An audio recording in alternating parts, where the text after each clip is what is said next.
Hey, greetings viewers. Thanks for joining me in the shop for another episode of LS Swap the Shop Truck.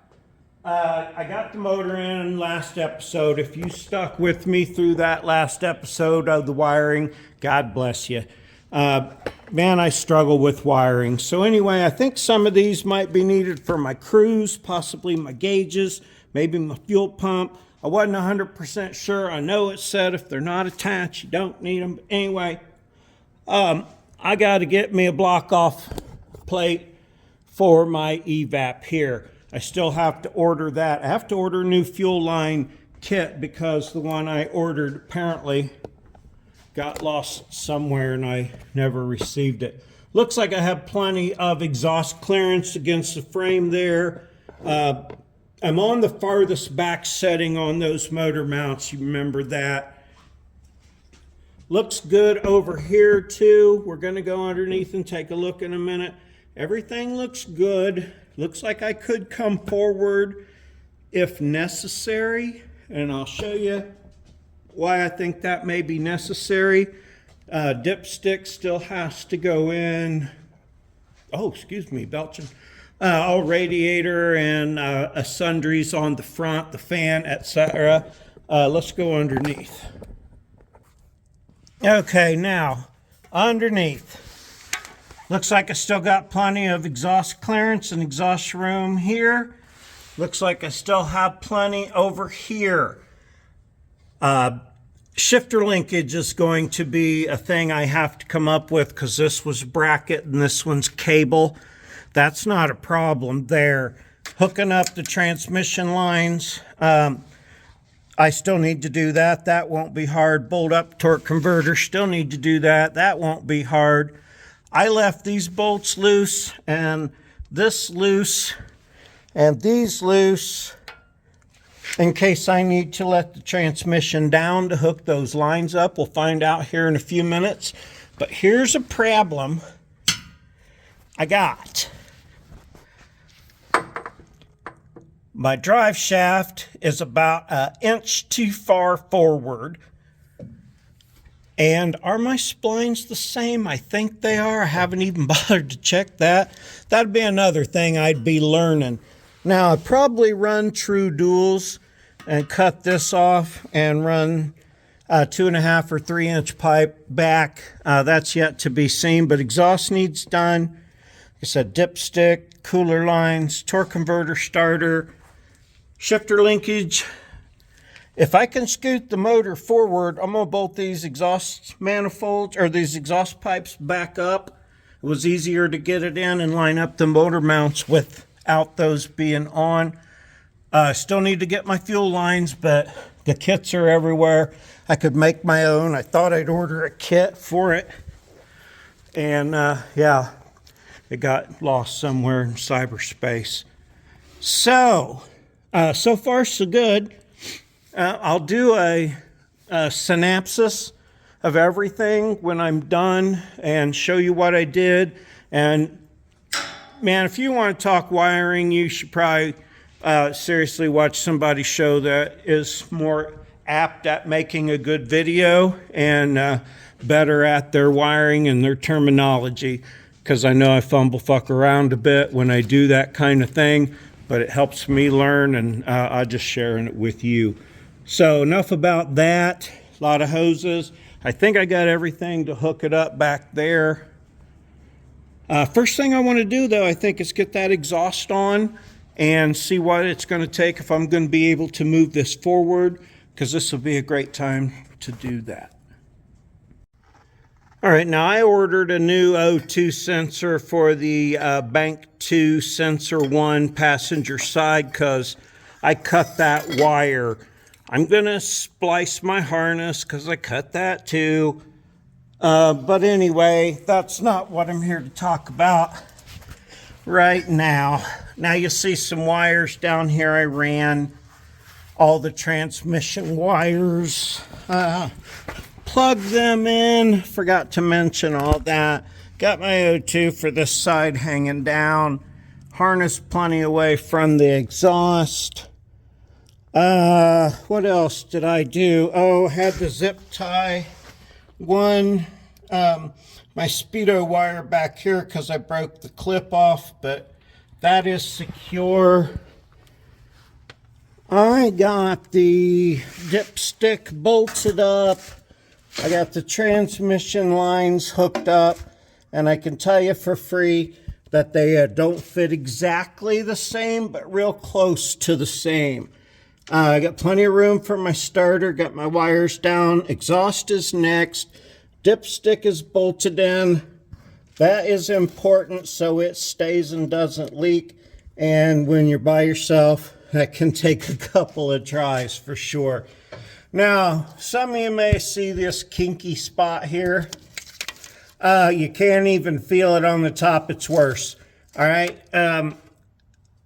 Yeah, if you smash your tube or bend or kink it a little bit, go up here to these lines at the top and blow through them. One will blow with minimal resistance. The longer one, the top one. The bottom one, which is the one that's kinked, is also the one that is on the pressure side. So gently blow into it, and then it's going to blow back because it's on the pressure side. It's under fluid in the pump-ish area. I don't know my automatic transmissions, but I know that's how you tell the pressure side. You blow into one, it just makes bubbles. You blow in the other one, take away the air, it blows back. So this one, blow gently into, it blow gently back at you, it's flowing. All right, if you hook it up and you find you have a low pressure issue with your transmixer, change that line. But the kink is not terrible, okay? So I got the rest of my wires up here. We'll sort through them when it's time to hook them up. Most people use the factory block. I didn't want to do that. I'm going to put my drive-by-wire computer up on the fender well and run my drive-by-wire wires out and bolt my throttle pedal up. Probably not all in this episode, but I'm doing a lot of the hooky up stuff. Like I can hook up my power steering now. I can put my radiator in. But next, I want to do my exhaust. I want to do that because I want to see if I can move the engine forward. According to the transmission lines, which are kind of flexible, looks like I could go forward or not.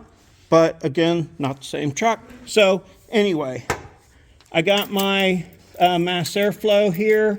That's my mass airflow. Here's my O2 for this side. I have right here the pigtail for that. So there's my pigtail, or there's my wires. Here's my pigtail. I can put that back on. That's my AC pressure switch.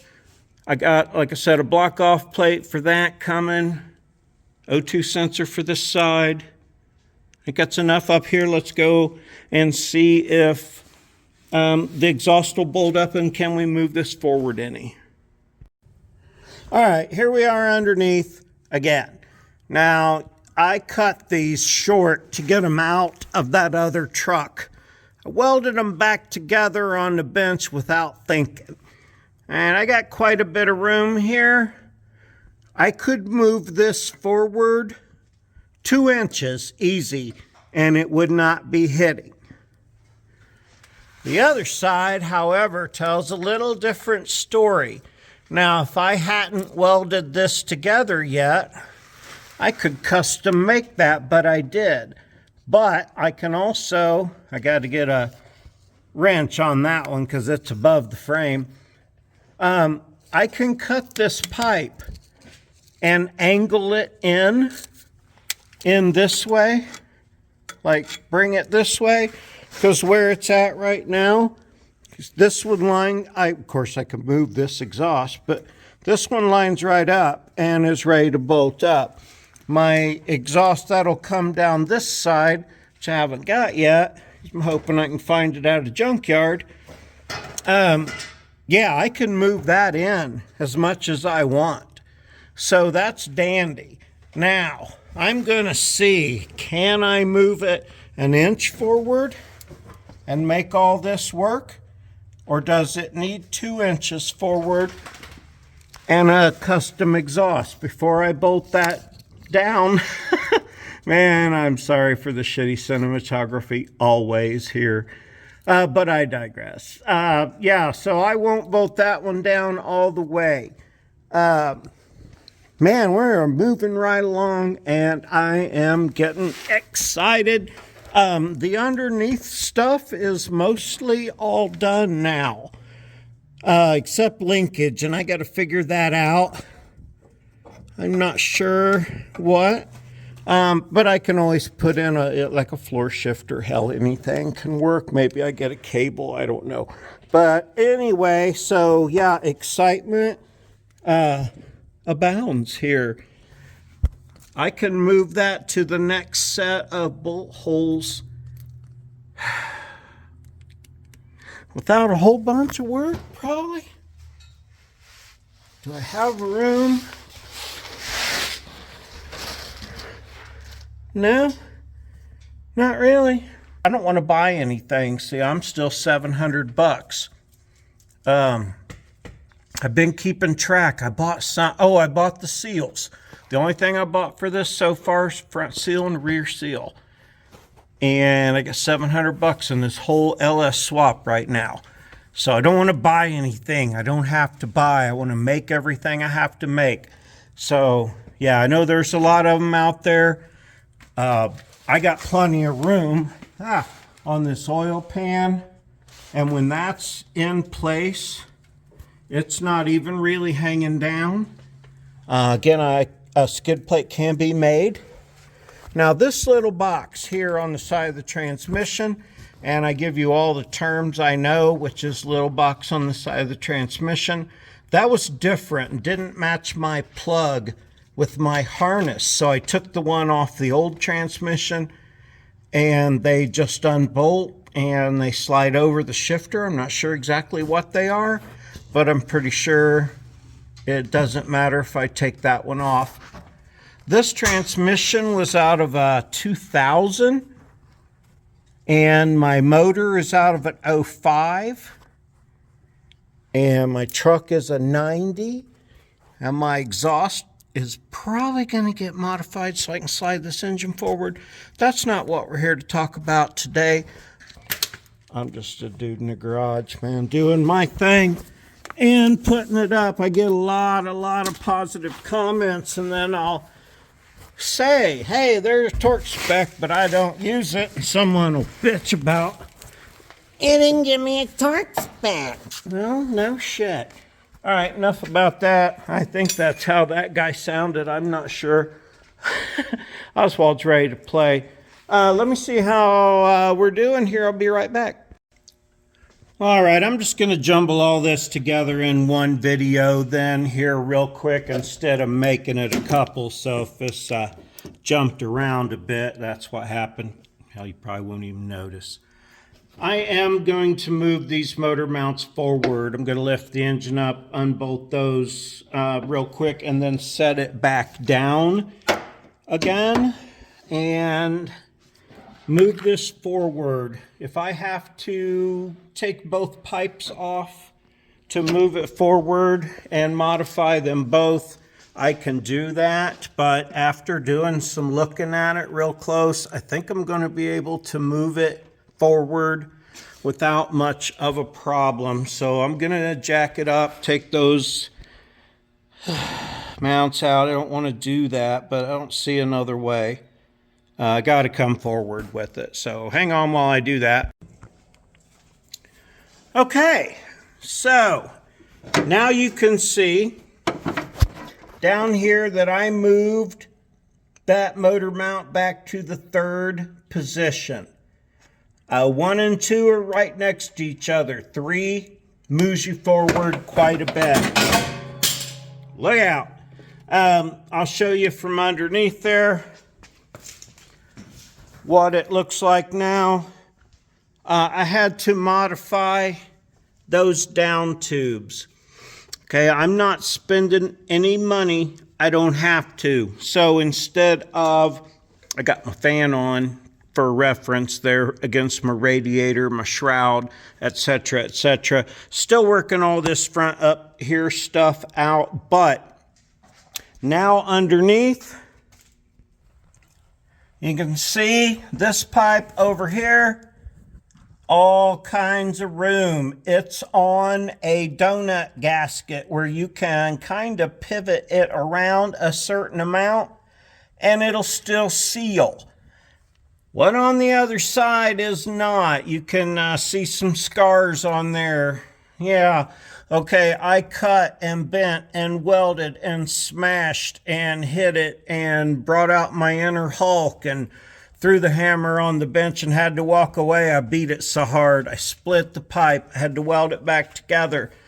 I had to get under here and try it 19 times. Enough about that. My cheap ass didn't have to buy anything, and I'll be able to hook my exhaust up. You'll see here my bolts for my cross member are in place.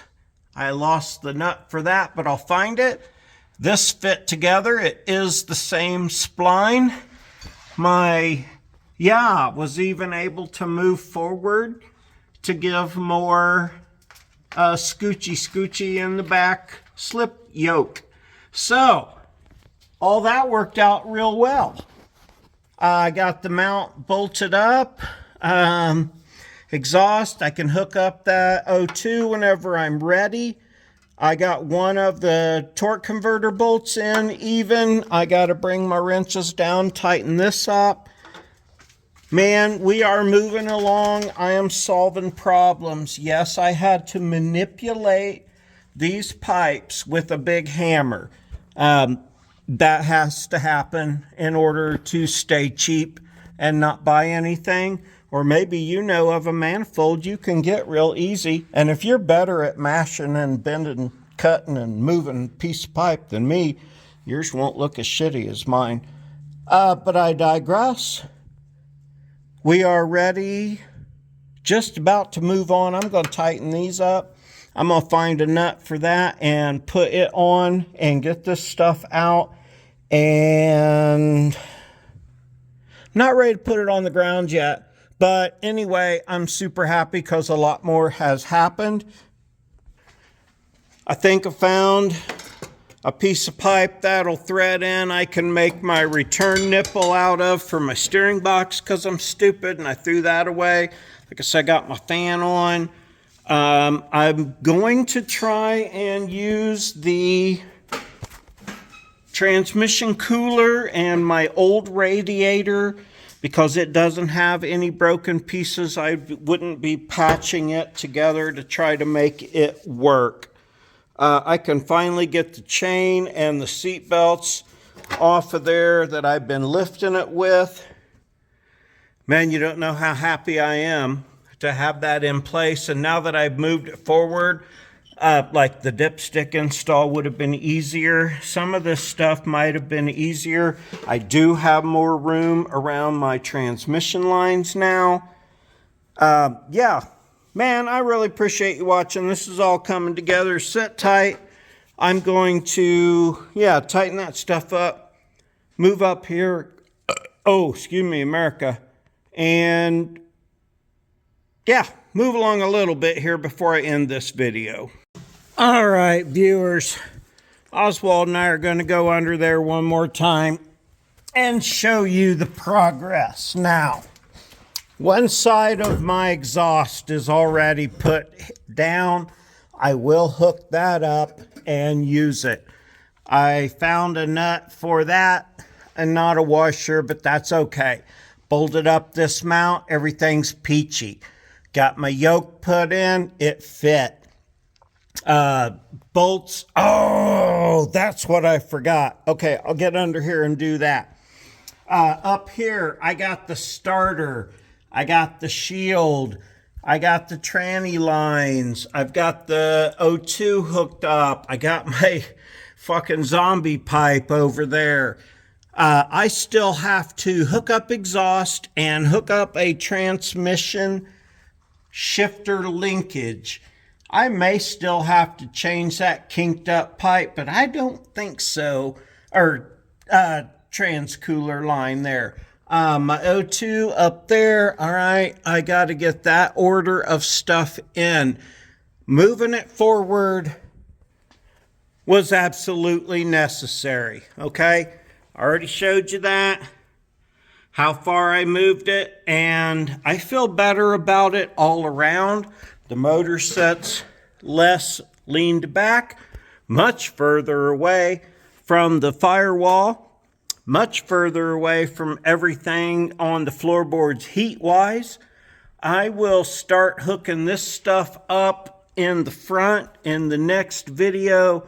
Hopefully my fuel line and my block-off plate and my O2 sensor will be here.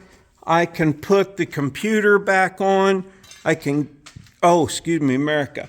I can get my necessaries for that. I'll hook up the power steering, put in the radiator. Yeah, man, we are getting so close here. I'm super excited. Thanks for staying with me through this and watching and helping along. Helping? Are you helping? I appreciate your help. Oswald's helping. We're about ready to set it down. Damn, I'm excited. All right, so thanks for joining me for some of the best mediocre automotive content on the YouTubes. I got to fire up and hear the Valiant run for a minute before I go away for the day. But man, I got a lot accomplished here. I hope this video made some sense. I appreciate you watching along with the LS Swap the Shop truck. Got me some cool stickers made. LS swap, hell yes swap. I like those. Let me know if you like them. I appreciate you. Oswald appreciates you. Slim's out here somewhere appreciating you. We love you. Thanks for joining us. Have a super great day.